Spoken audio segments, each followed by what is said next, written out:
Okay. Good morning, all students. I'm going to start my lecture, and it will be a very short lecture. As I told you yesterday, I'm just going to cover the chemoautotrophs, in which I'm going to cover today iron bacteria. Okay. Good morning again to all students. Various freshwater ponds, springs have high content of iron salts. Okay, and it has been known that the distinct bacterial flora are associated with such habitats, and these iron bacteria form colonies that are heavily encrusted with ferric hydroxide. However, since most of the iron springs are neutral or alkaline, ferrous iron undergoes rapid spontaneous oxidation, so it has proven very difficult to ascertain the role, if any, that of the iron oxidation plays in the metabolism of the bacteria. The most conspicuous iron bacteria, most conspicuous iron bacteria are filamentous, cythid, okay, of one of the well-known group in this is the Sparotilus group. In many of which sheaths are encrusted with the iron oxide. Sheaths are encrusted with the iron oxides. Okay, and they can be readily grown as heterotrophs also, and can be isolated in pure culture. But there are various others which can be grown chemoautotrophically. Okay, which we will study now. Although it is possible to show that such pure cultures accumulate iron oxides on their sheets, and there is no evidence that such deposition is physiologically significant process, or that this bacteria can develop as a chemoautotrophs. Okay, they are just considerations. It may be possible. Okay, so one of such bacteria, okay, is Gallionella. Is a Gallionella. All attempts to obtain the cultures of the Gallionella in organic media have been failed. Okay, but it has been grown in the mineral medium containing ferrous sulfide, and the use of virtually insoluble ferrous salts minimize the rate of spontaneous oxidation under neutral conditions. In these cultures, Gallionella will form cottony colonies attached to the wall of the vessel. Okay, so the term obligate autotrophy, okay, obligate autotrophy, some undergo obligate autotrophy also, but there are various assumptions regarding autotrophy in the iron bacteria also. Okay, so now again discussing about the Gallionella. Much of the colony is an inorganic, small bean-shaped bacterial cells which are located at the branch tips and are gram-negative, microaerophilic, chemolithotrophic, okay, and can secrete a twisted stalk-like structures. You may have studied stalk bacteria. Okay, yes, you have not studied stalk bacteria. Sorry, it was not in your syllabus, but the new syllabus of the Savarsti University have included stalked bacteria, some of the bacteria. Okay, if you want to study, you can join their lectures also. I will tell you when there will be a lecture on stalked bacteria. Okay, and can grow with a ferrous iron as a source of energy and the carbon dioxide as a sole source of carbon. Okay, so the obligate phototrophy, as you know, is basically an expression of the extreme specialization and adaptation to the respiration of inorganic substrates, and several hypotheses are given with regarding to the autotrophy in the case of Gallionella. Okay, and these Gallionella are generally found in drain pipes, mountain streams associated with the flakes and thick coverings of iron oxides. Until a few years ago, it was not known whether they use energy or not in the oxidation of Fe2 to Fe3+. Okay, and thus we can assume they grow autotrophically. And quite recently, it has been demonstrated uh, that the Gallionella are able to use carbon dioxide through the ribulose biphosphate carboxylase. Okay, so we can now conclude that the Gallionella are basically lithoautotrophic bacteria. Okay, more specifically lithoautotrophic bacteria. Okay, and similar another group, okay, another bacteria which is also a sheathed bacteria, okay, is an Leptothrix discophorus which can oxidize manganese, okay, which can oxidize manganese. Okay, so it depends on the type and the system, even the species of the bacteria. And some of the nitrifying as well as sulfur bacteria have a branch respiratory chain. Okay, and this may lead to interlink between various and various iron bacteria. Okay, and one of the most studied iron bacterium, okay, is basically Thiobacillus pyroxidans, which oxidizes ferrous to ferric iron. Okay, ferrous to ferric iron. Okay, and it can tolerate pH values of about 2.5 also. Okay, it can tolerate pH value of about 2.5 also. Okay, and their cell diameter is amount 1.2 to 2.5. Okay, 1.5, sorry, 1.2 to 2.5 micrometer, and a GC percent ratio of 69 to 71%. Okay, which is basically an identification feature. Now moving forward, okay, now moving further, how basically they work. Okay, now Fe2 is used as an electron donor in some gram-negative bacteria including Gallionella, Ferruginea and Thiobacillus pyroxidans. And this electron transfer involves basically a rusty cyanine. Okay, what is rusty cyanine? A copper containing blue protein, and is not involved in the electron transport chain that oxidizes sulfur compounds in this bacterium. Okay, so if you want to write the definition of rusty cyanine, okay, you can write just it's a copper containing blue protein which is involved in the oxidation of sulfur compounds or iron compounds in a short. Okay, and this question is asked many times, at least 3 or 4 times in last 5 years, at least 3 or 4 times in 5 years. Okay, in one, this is 1 mark question. Okay, and also the free energy change and redox potential is similar to that of oxygen, and the acidophilic oxidizers maintain their internal pH,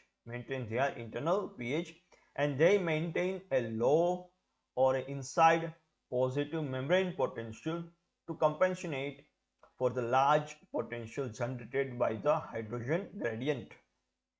And the electron transfer from the periplasmic region to the cytochrome oxidase contributes to the membrane potential and the proton consumption by the oxidase, and which contributes to the proton gradient part of the proton motive force. This is an overall diagram, okay, how ATP synthesis coupled to the oxidation of Fe2 plus in Thiobacillus pyroxidans, in which two main enzymes, okay, sorry, two more electron carriers or acceptors. One is rustacyanine, it's in blue colored protein, and second one is a cytochrome oxidase. And the ability of various acidophilic iron and sulfur oxidizing bacteria is to convert sulfur oxides to water soluble heavy metal sulfates, okay, and is utilized for the leaching of ores, okay, of the low grade ores more particularly, to obtain copper, nickel, zinc, molybdenum, and even uranium, and even uranium. Okay, so this is basically a leaching process. Okay, this bacteria can help us in the leaching process of the various ores. Okay, and various metals are obtained by concentration and the precipitation. Okay, so in such processes, heavy metals enter the solution is the result of several associated processes. As I told you earlier, that sulfur and iron bacteria are related to each other with regard to the processes. Okay, so bacterial oxidations of the reduced sulfur compounds or elemental sulfur, which convert sulfur, elemental sulfur, to the sulfuric acid and ferrous to the ferric. Okay, and also by the chemical oxidation of insoluble metal salts to the soluble metal sulfates and sulfurs.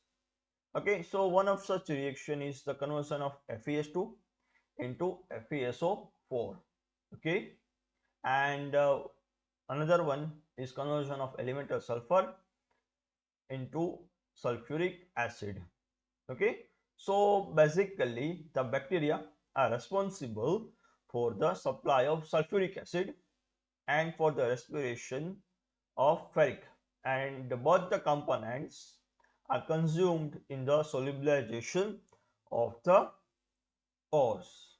Okay, and these conversions are carried out by the thiobacillus thiooxidants as well as thiobacillus pharioxidants.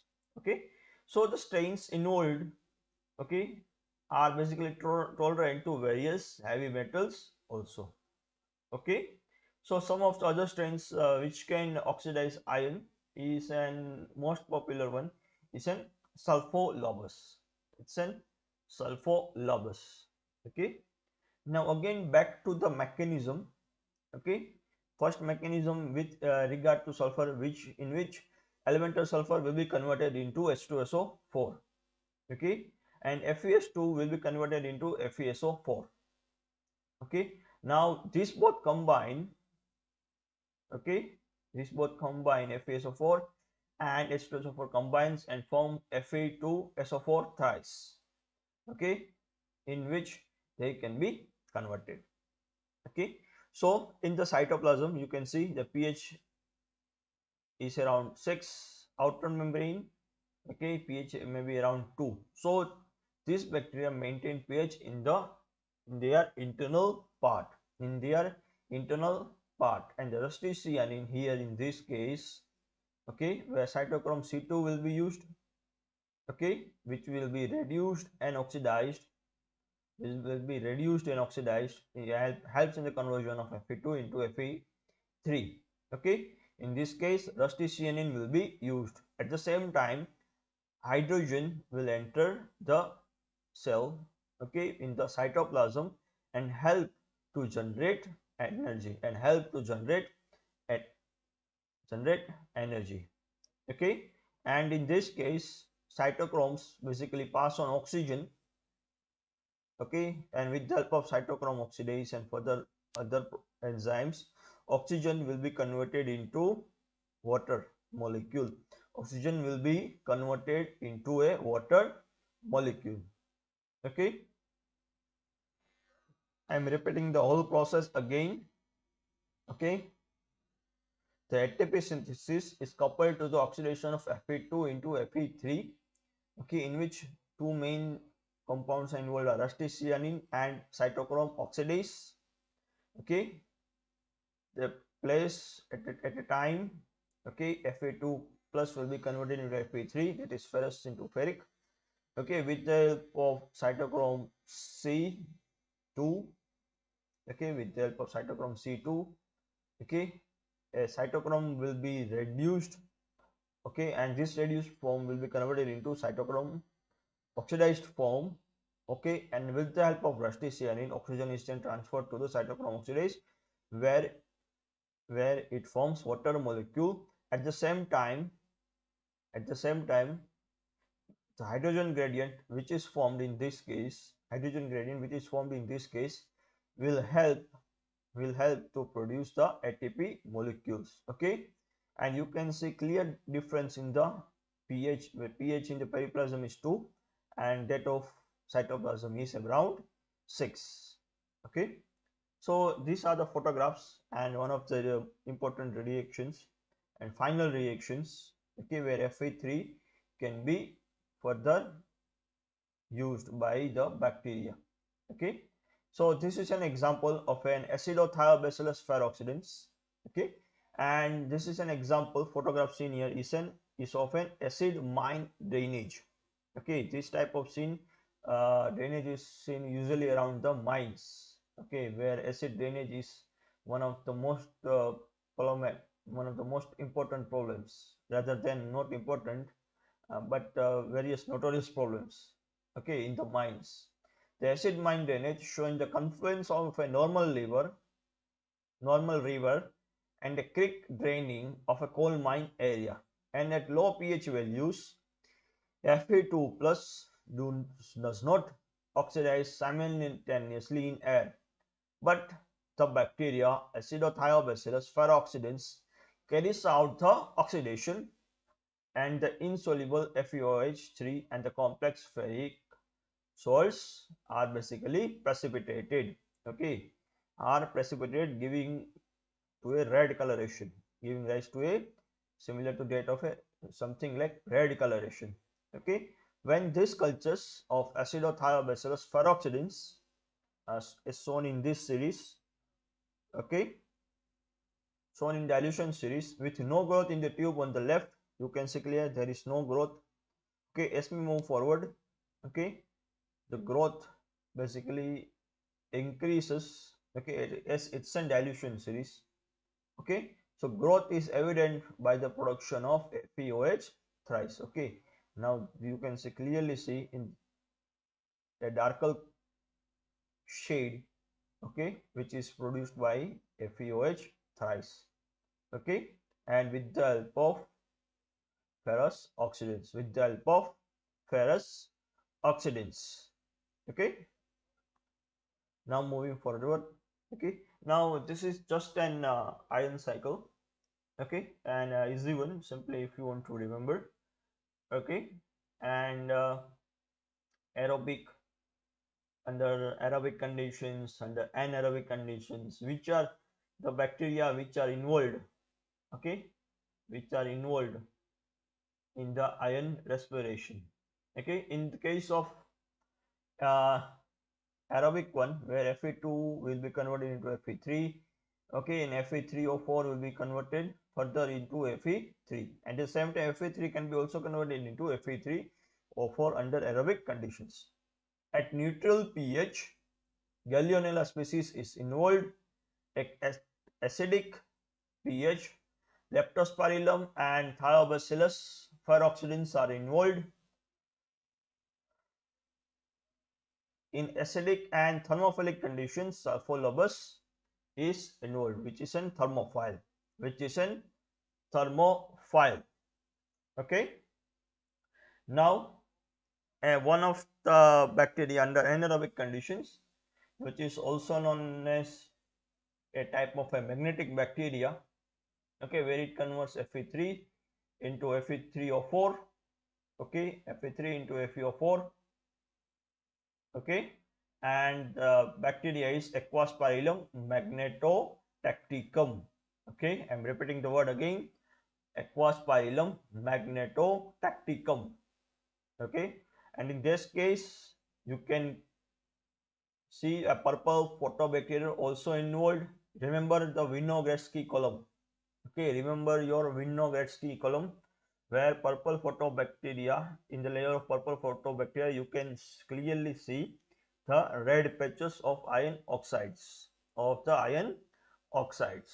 okay, and all this happens in the case of anaerobic conditions. And other bacteria which are also involved are Farebacterium limnaticum, Geobacter metallireducens, Geobacter sulfurreducens, Geovibrio ferrireducens, Desulfoiomonas acetoxidans, Pallobacter carbinolicus, and the last one is Swanella putrefaciens. Okay, I am repeating the bacteria again. Ferribacterium, Limneticum, Geobacter, metalli reducens, Geobacter, sulfur reducens, Geovibrio, ferri reducens, desulfuromonas, acid oxidants. Next one is Pellobacter, Carbinolicus, Swanella, putrefaciens. Okay, now moving further, a short video. Okay, a short video. Okay,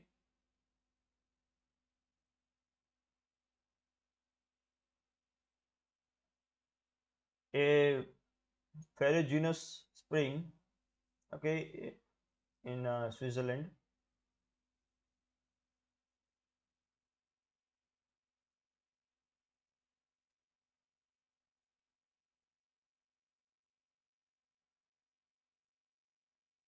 You can clearly see the red rust precipitates. You may have also seen at various other places also around you also. Okay, there are various places where rust is easily visible.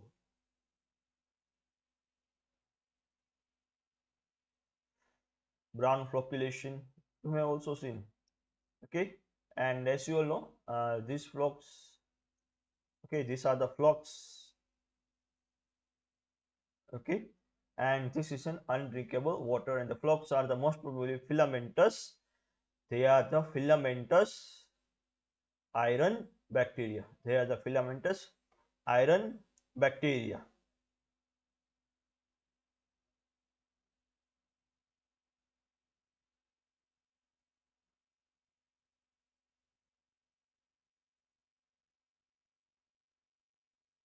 Now, in such an environment, bacteria are able to oxidize the soluble ferrous into sparingly soluble Fe3 hydroxides. Okay, now in this video, okay, the presence of iron and bacterial activity with the Prussian blue reaction. With the Prussian blue reaction. You may have studied in your school. Okay, now these are the iron oxides and are passed through a 0.45 micrometer membrane. Okay, if you remember this one, this membrane is used for the filtration. Okay, for the filtration of bacteria. Okay, these are special filters. Okay, this is in Leptothrix orchiacea appears as brittle yellowish tubes.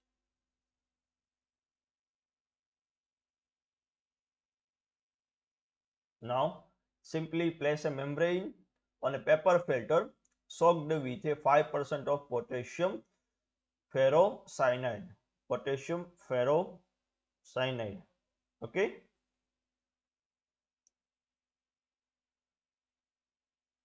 Allow to incubate for 10 minutes. Soak a new filter paper with 5% HCl and lay the membrane on it. And lay membrane on it. The Prussian blue precipitate is produced, and therefore now iron is present. How? HCl induces the solubilization of Fe3, okay, and the Fe3, which is present in excess, produces a blue colored complex by intravalence charge transfer. This is basically an Prussian blue precipitate. Okay, if you want to do in the laboratory, you can also do. You just need to find out the iron bacteria. Okay, the flocculation. Okay, the flocculation.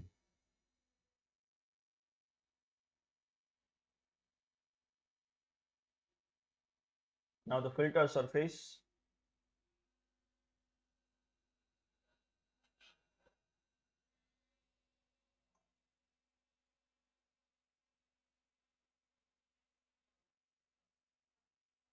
Dye the membrane. Okay, પછી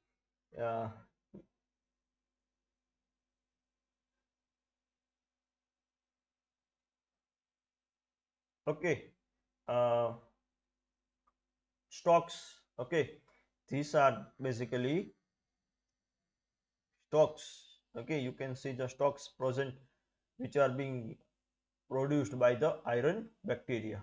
Okay, these are the stocks which are produced by the iron bacteria.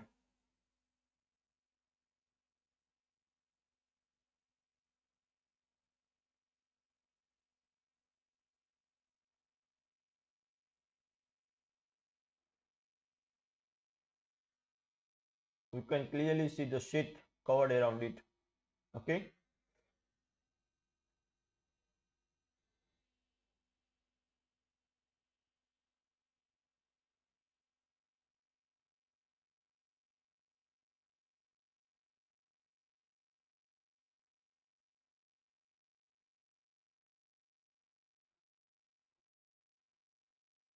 and if you observe sample directly,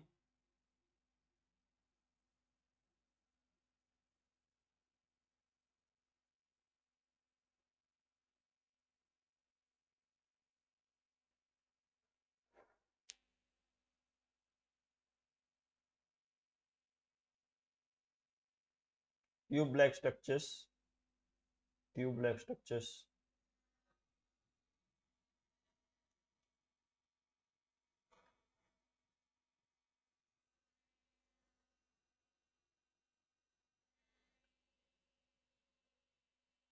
Okay, you can clearly identify this one.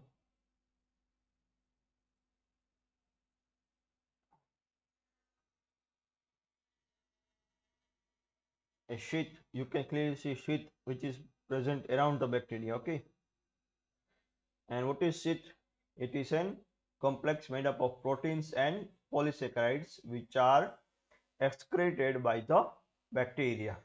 Okay, now twisted stalks, see the stalks here, the twisted ones.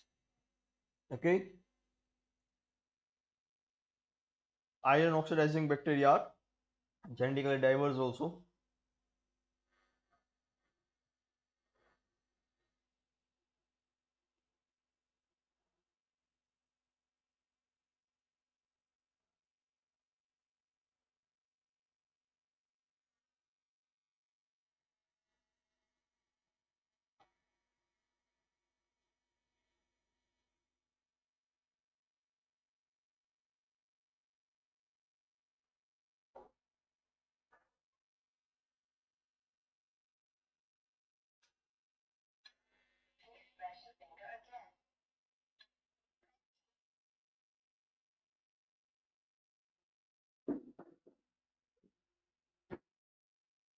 Bacterial cells.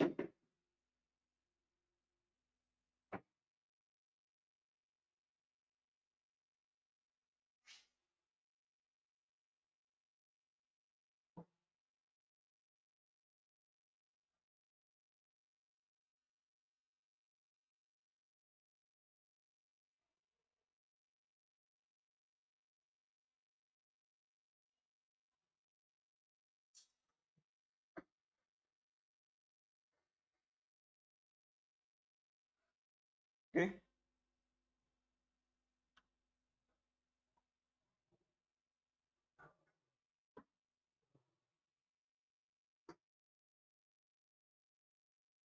these are the various different types. Okay, again this video is by Bernard Jenny.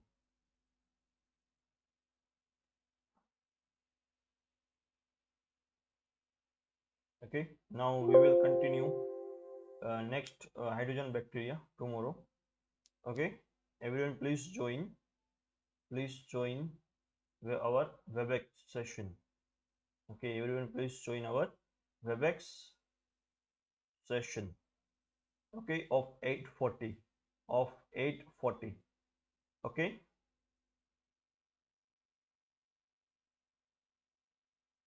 and everyone please comment present sir for your attendance.